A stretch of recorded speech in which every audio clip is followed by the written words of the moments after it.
जोहार आप सभी स्टूडेंट्स का आप सभी के YouTube channel Jharkhand maths zone पर मैं श्री चंद्र आप सभी स्टूडेंट्स का स्वागत करता हूं आप सभी के YouTube channel Jharkhand maths zone पर। तो प्यारे बच्चों और बड़े वाले प्यारे बच्चों, ठीक है, आप सभी का स्वागत है लेक्चर नंबर 19 में।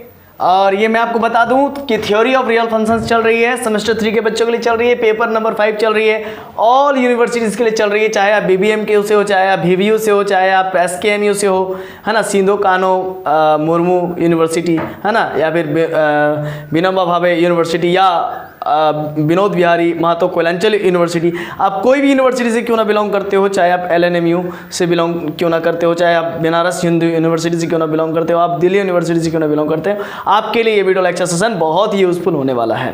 तो BSc मैथमेटिक्स ऑनर्स के साथ साथ BTech वाले भी देख सकते हैं, BE वाले भी देख सकते हैं, चाहे आप कोई भी फील्ड से इंजीनियरिंग क्यों ना कर रहे हो, आपके लिए ये वीडियो लेक्चर्स बहुत ही यूजफुल होने वाला है। तो चलिए हम लोग स्टार्ट करते हैं लेक्चर नंबर 19 में। और यहाँ पर हम लोग डिस्कस करेंगे अबाउट स्क्विज प्रिंसिपल से रिलेटेड कुछ प्रॉब्लम्स पर, है ना।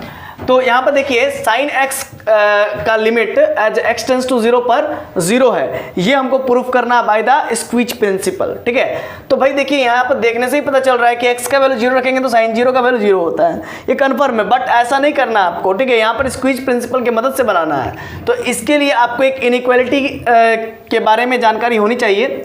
तो ये इनइक्वालिटी क्या होता है जरा ध्यान दीजिएगा। Since we know that sine x जो होता है लेस देन और इक्वल टू x होता है और greater than equal to -x होता है, यानी कि साइन x अपने ही एंगल से, मान लीजिए यहाँ पर 45 है, साइन x अपने ही 45 डिग्री एंगल से छोटा हो सकता है और 45 डिग्री से बड़ा हो सकता है या इक्वल हो सकता है, याद रखिएगा। For all x is greater than equal to 0। यहाँ पर अगर मैं एंगल का बात करूं तो मैं डिग्री में नहीं लूंगा, यहाँ पर डिग्री में एंगल नहीं लूंगा, मैं डिग्री में एंगल नहीं लूंगा, याद रखिएगा, है ना। यहाँ पर रेडियन में एंगल को लूंगा। जैसे x का वैल्यू 0 से 0 हो सकता है या 0 से बड़ा बोला है, तो मैं क्या कर सकता हूँ, x का वैल्यू 0 रख दीजिए, तो 0 0 0 साइन 0 0, इधर भी 0 इधर भी 0, सब 0 0 0, आपस में इक्वलिटी भी तो हो सकता है ना, बोला है ना, तो ये 0 0 0 हो जाएगा।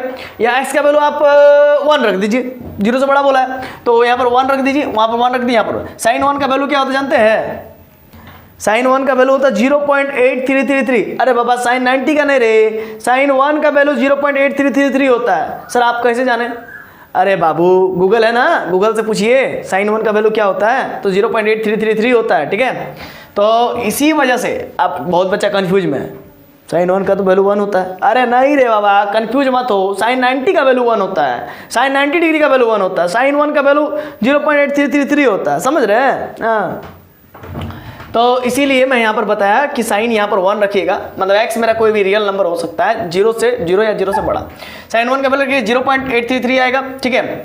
अब यहाँ पर 0.833 आया और यहाँ पर -1 हो जाएगा, क्योंकि यहाँ पर 1 रखे हैं, सब जगह में 1 रखे हैं, तो -1। तो आप समझिए इनइक्वालिटी को समझने की कोशिश कीजिए, -1 से बड़ा हो जाएगा, है ना, 0.8333, ये प्लस में 0.8333 डॉट डॉट डॉट, और ये लेस देन हो जाएगा, इससे बड़ा 1 हो जाएगा, समझ रहे हैं ना। तो वह इनइक्वालिटी को होल्ड किया ना भाई, तो वही बतिया मैं कहना चाह रहा हूँ, ठीक है। तो चलिए ये सब इनइक्वालिटी के बारे में नॉलेज होना चाहिए आपको। ये for all x is greater then 0 के लिए सेटिस्फाइड करेगा। ऐसा नहीं है कि x का वैल्यू आप नेगेटिव ले लिए, अगर यहाँ पर नेगेटिव ले लीजिएगा तो ये नेगेटिव नेगेटिव पॉजिटिव हो जाएगा, तब तो फिर दिक्कत हो जाएगा, समझ रहे ना।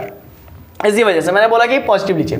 Taking limit on each terms as x tends to 0, तो सभी टर्म में x टेंस टू 0 पर आप लिमिट ले लीजिए। तो क्या फायदा होगा, फायदा ये होगा कि माइनस तो बाहर हो जाएगा, x का वैल्यू 0 रखेंगे 0 हो जाएगा, यहाँ पर भी 0 रखेंगे 0 हो जाएगा, लेकिन इस पे नहीं रखना है क्योंकि आपको इसी का निकालना बाय द स्क्विज प्रिंसिपल। तो ये और ये 0 0 हो गया, और -0 का कोई महत्व नहीं है, -0 मतलब प्लस ही 0 होता है। तो इसी वजह से this implies that by squeeze principle theorem, by squeeze theorem limit of sine x as x tends to 0 equal to 0 हो जाएगा, ठीक है ना, ये प्रूफ हो गया, ठीक है। अब नेक्स्ट एग्जांपल नंबर 6 देखिए, cos x limit of cos x equal to 1 होगा एज x टेंस टू 0 पर, प्रूफ करना होगा बाय द स्क्विज प्रिंसिपल। तो इसके लिए भी आपको एक इनइक्वालिटी का नॉलेज होना चाहिए आपको। क्या क्या इनइक्वालिटी है, तो cos x का वैल्यू आपको मालूम है, cos x का जो वैल्यू होता है वो क्या होता है, लेस देन और इक्वल टू 1 होता है, लेस देन और इक्वल टू -1 होता है। ग्रेटर देन और इक्वल टू -1 होता है, लेस देन इक्वल टू +1 होता है। और एक इनइक्वालिटी होता है, ध्यान दीजिएगा, cos x का जो वैल्यू होता है 1 से छोटा होता है या 1 के बराबर होता है, या cos x का वैल्यू 1 - 1/2 x² से बड़ा होता है या इक्वल होता है। ये भी एक प्रकार का इनइक्वालिटी है जो कि cos x सेटिस्फाई करता है, याद रखिएगा ये इनइक्वालिटी को भी। आप वैल्यू रख करके देख लीजिए, आपको आ जाएगा, ठीक है ना। फॉर ऑल x बोला है, सभी x के लिए सेटिस्फाइड है, तो यहाँ पर x का वैल्यू 1 रख दीजिए, cos 1 का वैल्यू गूगल से सर्च कीजिए और यहाँ पर रख दीजिए, ठीक है। और यहाँ पर तो 1 तो है ही, उसको कुछ करना नहीं है, तो ये और ये तो आपस में बराबर हो जाए। cos 1 का वैल्यू कुछ आएगा, ठीक है ना, जो कि 1 से छोटा होगा, ठीक है। और यहाँ पर 1 रखेंगे तो 1 में से हाफ घटाएंगे तो हाफ बचेगा, तो हाफ से बड़ा ही वैल्यू यहाँ पर आएगा, है ना। cos 1 का वैल्यू हाफ से बड़ा ही आएगा, आप करके देखिए, ठीक है, कन्फर्म है वही चीज़ आएगा, ठीक है। अब कितना हर एक चीज़ करूँगा, है ना। तो cos x का वैल्यू यहाँ पर x का वैल्यू 1 रखिए, cos 1 का वैल्यू कुछ ना कुछ आएगा गूगल से, ठीक है, करके देखिए। और यहाँ पर x का वैल्यू 1 रखिए, तो 1 में से हाफ घटाइएगा तो हाफ ही बचेगा, तो हाफ से बड़ा यहाँ पर वैल्यू उठाएगा, या हो सकता है ये वैल्यू उठा इसके बराबर आ जाए, क्योंकि इक्वलिटी भी तो है ना, इक्वल भी है ना, इसी वजह से। और आगे देखिए टेकिंग लिमिट ऑन, तो ये इनइक्वालिटी होता है, ये आपको याद होना चाहिए, लर्न होना चाहिए, for all x belongs to real number के लिए। तो अब taking limit on each terms as x tends to 0, तो सभी टर्म में मैं लिमिट ले लिया हूँ एज x टेंड्स टू 0 ले लूंगा, तो यहाँ पर 0 हो जाएगा, 0 रखेंगे तो खत्म हो गया, 1 बचेगा, यहाँ पर तो 1 ही है, 1 ही रहेगा। और इसका मतलब ये बराबर आ गया, तो इसका मतलब this implies that limit of cos x as x tends to 0 equal to 1 होगा। बाय स्क्विज थ्योरम प्रूफ हो गया, ये प्रूफ करना था, प्रूफ हो गया। अब एग्जांपल नंबर 6 देखिए, limit of sin x upon x as x tends to 0 equal to 1 proof करना है, ठीक है, बाय स्क्विज प्रिंसिपल। तो वी हैव, हम लोग जानते हैं कि इनइक्वालिटी, इसके लिए भी एक इनइक्वालिटी आपको जानना जरूरी है, तभी बनेगा। sin x जो होता है x से छोटा होता है या x के इक्वल होता है, और x - 1/6 इंटू x³ से बड़ा होता है या इक्वल होता है। For all x is greater than equal to 0 के लिए, सभी x जो कि 0 या 0 से बड़ा है उसके लिए ये सेटिस्फाइड करता है। इसको इक्वेशन नंबर 1 मान लिए, और इसको मैंने यहाँ पर प्रूफ भी किया है कि ये इनइक्वालिटी कैसे आया, ठीक है। चलिए व्हेन x इक्वल टू 1, यहाँ पर 1 रख दीजिए, यहाँ पर 1, यहाँ पर 1, यहाँ पर भी 1, यहाँ पर भी 1, ठीक है। आप समझिएगा आगे, क्योंकि x का वैल्यू 0 या 0 से बड़ा ले सकते हैं, 0 या 0 से बड़ा ले सकते हैं, तो 0 से बड़ा 1 भी ले लिए, 0 भी ले सकते हैं, ऐसा नहीं है। तो अब क्या है कि भाई 1 में से 1/6 घटाएंगे एलसीएम लेके, तो 5/6 होगा, और ये sin 1 हुआ, और ये लेस देन 1, और 5/6 का वैल्यू होता है 1 मिनट। यहाँ पर मैंने कहा था ना sin 1 का वैल्यू आपको यहाँ पर कहा दिया था गलती से 0.833 होता है, sin 1 का वैल्यू 0.841470 होता है, ठीक है ना, ये वाला यहाँ पर, ठीक है। तो यहाँ पर कुछ भी वैल्यू ले लीजिएगा, जैसे कि मान लीजिए आप 1 ले लीजिए, ठीक है, तो ये -1 होगा, और -1 से बड़ा साइन यहाँ पर अगर मान लीजिए आप 1 रखिएगा तो sin 1 का वैल्यू 0.841 समथिंग आएगा, तो भी तो नेगेटिव से तो बड़ा ही आ रहा है ना। चलिए ये मैंने बता दिया था। अब यहाँ पर मैं क्या कर रहा हूँ बाबू, 1 में 1/6 घटाए तो 5/6, और sin 1, और ये लेस देन इक्वल टू 1। अब 5/6 का वैल्यू होता है, डिवाइड करके देखिएगा 0.833 आता है, और इक्वल टू sin 1 का वैल्यू होता है 0.8414709848, ठीक है, और लेस देन इक्वल टू 1, यहाँ पर लेस देन इक्वल टू 1 हो गया। अब यहाँ पर आगे समझिए, तो इससे बड़ा ये दिख रहा है ना, यहाँ पर 833 है, यहाँ पर 841 है, समझ रहे ना, और हो सकता है इक्वल भी हो सकता है, क्योंकि इक्वलिटी भी है तो आपस में, है ना। तो इसी वजह से मैंने कहा कि भाई ये इनइक्वालिटी को ये होल्ड करता है, समझ गए ना।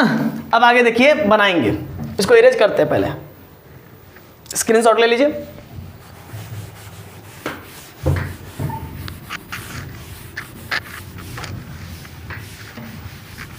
चलिए अब मैं काम करता हूं, यहां पर मुझे क्या करना, प्रूफ क्या करना है, sin x बाई x का निकालना है। तो मैं थ्रू आउट इक्वेशन 1 में sin x से भाग दे x से डिवाइड दे दूंगा, है ना, dividing x on each terms of equation 1। Therefore क्या होगा बाबू, तो x - 1/6 x³ divided by x, और साइन x अपॉन x, और ये x अपॉन x क्या हो जाएगा, 1 - 1/6 x² less than equal to sine x upon x equal to 1। मैं taking limit on both sides, taking limit in each of terms, है ना, each of terms as x tends to, क्या निकालना था, as x tends to 0, ये लिख लीजिए। क्या लिखिएगा, taking limit on each terms, लिखिएगा taking limit on each terms as x tends to 0। लेने से क्या फायदा होगा, limit x tends to 0 1 minus 1/6 x square sine limit x tends to 0 sine x upon x less than equal to limit x tends to 0 1। ठीक है ना, समझ गए। अब यहां पर x का वैल्यू 0 रखेंगे तो ये तो 1 ही होगा। Limit x tends to 0 sine x upon x less than equal to 1, ये हुआ। ठीक है, क्योंकि 1 का तो लिमिट 1 ही होगा। अब बाय द, ये बराबर है, ये बराबर है, तो by the sandwich theorem we have, लिखिएगा by the, therefore by the sandwich theorem we have this implies that limit of sine x by x as x tends to 0 equal to, तब क्या हो जाएगा 1 हो जाएगा, क्योंकि ये बराबर है इसके, इसीलिए limit of sine x by x as x tends to 0 equal to 1 हो जाएगा। ठीक है, यही प्रूफ करना था, हमने प्रूफ कर दिया। ठीक है, और अब क्या बचा आपका, जरा देखूं मैं। हाँ, एक सैंडविच थ्योरम का यहाँ पर प्रूफ है, मैं एक्स्ट्रा करके रखा हूँ। नहीं, सैंडविच थ्योरम का ही प्रूफ करके रखा हूँ ना क्या, नहीं, सैंडविच थ्योरम के मदद से मैं जो है कि साइन x बाई एक्स का जो वैल्यू यहाँ पर प्रूफ किया हूँ, 1 प्रूफ किया हूँ, इसको एक और तरीके से बना सकता हूँ, है ना, सर्कल को लेकर के मैं बना सकता हूँ। ठीक है, ये आपके शांति नारायण वाला जो बुक दिखाया था मैंने शुरू में ही, तो उससे मैं एक्सट्रैक्ट किया हूँ, मतलब साइन, उसको मैं कॉपी से बता दूंगा। ठीक है, फोटो क्लिक करके आपको समझा दूंगा। तो मतलब साइन x बाई एक्स का जो मैंने यहाँ पर लिमिट निकाला है, ठीक है ना, बाय द सैंडविच थ्योरम, इसको एक और तरीके से निकाल सकता हूँ, है ना, लेकिन वो सैंडविच थ्योरम से ही होगा, लेकिन उसमें कुछ ज्योमेट्री लगेगा। ठीक है ना, वो मैं बताऊंगा आपको, बुक से कॉपी से ही बता दूंगा अपना। ठीक है, तो आशा है लेक्चर नंबर 19 आपको समझ में आ गया होगा। तो चलिए मिलते हैं नेक्स्ट वीडियो लेक्चर नंबर 20 में, जहाँ पर मैं इसी का एलाइटर पार्ट देखूंगा, साइन x बाई एक्स का लिमिट को निकालने का एक एलाइटर पार्ट देखूंगा, एक दूसरा तरीका देखूंगा। ठीक है ना, और वो सैंडविच थ्योरम ही होगा, लेकिन थोड़ा इससे जुदा रहेगा, थोड़ा सा इससे हट के रहेगा। तो चलिए मिलते हैं नेक्स्ट वीडियो लेक्चर नंबर 20 में, तब तक के लिए जोहार, खुश रहिए, आबाद रहिए, पढ़ते रहिए, धन्यवाद।